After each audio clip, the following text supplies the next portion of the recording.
বাড়িতে আম নেই, তবু ম্যাঙ্গো লস্যি টাইপের একটু বানালাম। দেখো কিভাবে, এই যে দেখো ম্যাঙ্গো বাইট চকলেট ছিল বাড়িতে, ওগুলো এই দেখো এই জারে দিলাম, দিয়ে ঘুরিয়ে গুঁড়ো করে নিলাম।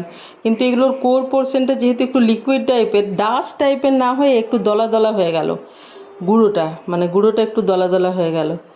তো এই যে ওটা গুঁড়ো করে নিলাম দেখো।